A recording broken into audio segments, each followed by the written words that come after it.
好，各位同學大家好，我哋呢條片咧就係講 DSE 嘅2015年嘅卷1第7條，關於 linear equation in two unknowns， 即係聯立方程嘅文字題啦。咁出親咧都係文字題㗎啦，咁大家需要識解題啦。咁但係唔係每個字都識解㗎嘛。咁我哋攞啲重點，我哋 highlight 咯喎。而家佢就話咧條問題其實啲字眼都好簡單，就係話Ada 擁有蘋果嘅數量就係4倍 Billy 嘅4倍。咁呢個咧嗱，見到喎，之前我哋睇過條片咧，關於 is 係代表咩符號啊嚇 ？is 代表咩符號咧？咁樣啱我哋再睇咯喎。如果 Ada 俾咗12個蘋果俾 Billy， 咁佢哋就會有相同數目嘅蘋果啦。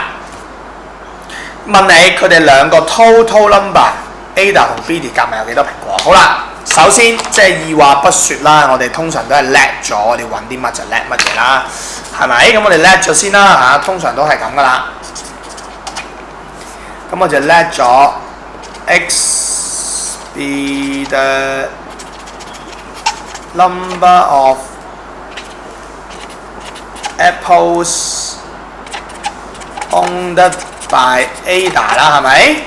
咁 y 咧就 be the number of apples owned by B 啦。嗱，大家唔用 XY 都得嘅，不過 XY 就方便啲睇啦嚇。好啦，咁點做咧？首先咧，第一句説話通常兩句句子，咁兩個句子就兩條式，因為聯立方程啊嘛，咁就會得到兩條式，跟住聯立方程。咁點睇咧？邊個句子就係 Ada 咧 A 啦嚇，即係 X 啦嚇 ，X 咧 is 4倍 Y 喎，咁即係點寫啊 ？X 仲記唔記得 is 即係代表咩數學符號 ？is 即係代表等於啊嘛。咁即 x 等於咩啊？4倍咪即係4乘以 y 咯，係咪啊？對啦，用個 x 用呢個嚟寫咧，你就唔會擺錯個4啦。有啲同學仔可能將個4擺喺 x 嗰邊就亂晒。總之 is 喺邊就寫個等號，等號嘅後邊嗰啲就係右邊，等號左邊嗰啲就係左邊。咁你咪好分清楚嗰啲數字擺邊度咯，係咪啊？好簡單嘅啫。咁所以我哋會有條式咧，就係 x 會等於4y 嘅，呢個一式啦。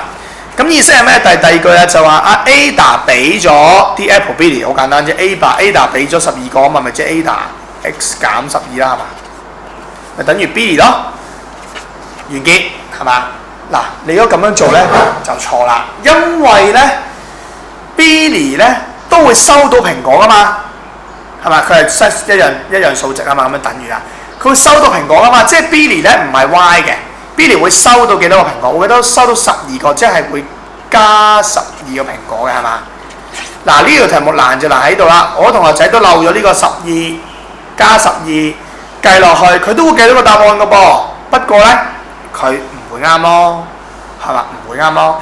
咁我哋試下加12咁樣去計，點計咧？咁首先一式已經主項啦嘛 ，x 咪代入去咯，即係1 into 2一代。即係4y 減12就等於 y 加12，咁調過嚟即係3y 就等於24，y 就等於8啦。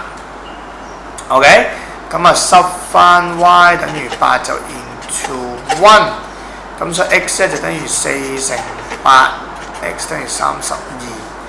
好，咁啊即係話咧，Ada 就32個蘋果 ，Billy 就8個蘋果，但係你問我哋咩啊？然後我哋問我哋嘅係總共嘅蘋果，所以 the total number of apples 啦，唔使 own 得by邊個啦 ，is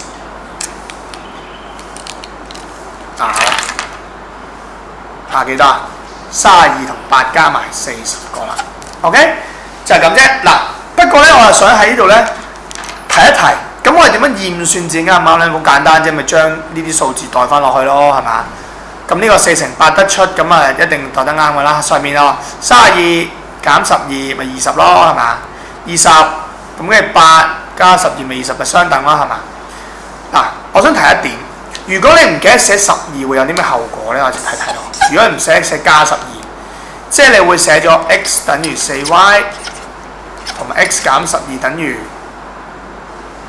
y 都計到嘅喎。嗱，我好快咁樣計啦嚇，簡潔咁計啦，即係4y 減12等於 y， 咁即係3y 就等於12，y 就等於4，咁 x 咧就等於4乘4，即係 x 等於16。好啦，嗱，你會計到4同16。符唔符合呢條式？符合嘅喎，係咪？4乘4咪16咯，16減12咪4咯，係啱嘅。但係佢唔符合呢句説話，就係阿 Ada 俾咗12個蘋果阿 Billy， 即係佢變成4個啦。Billy 會增加嘛？咁應該會多咗噶嘛？嗱，你應該要從最後結果去睇翻個關係啱唔啱？係嘛？你睇翻呢邊嗱，如果佢減12係4啦，呢度裝翻12就16噶啦嘛，唔啱啦，係嘛？但係呢度唔係喎，呢度減12係變20，呢度加12係變20就一樣喎，係咪？咁你要去識得即係邏輯，用翻啲邏輯嘅基本 common sense 去判斷下你計嘅答案啱唔啱？除咗去睇佢係咪整數之外，即係可能有啲同學仔計到份數就覺得自己錯啊嘛，係咪？咁你就可以用呢啲邏輯去判斷下啱唔啱啦。咁啊，睇翻呢條重點，文字轉符號係計聯立方程嘅一大重點嚟嘅，同埋叻翻對應嘅未知數 set 啲 set。OK， 咁短片就去到呢度啦。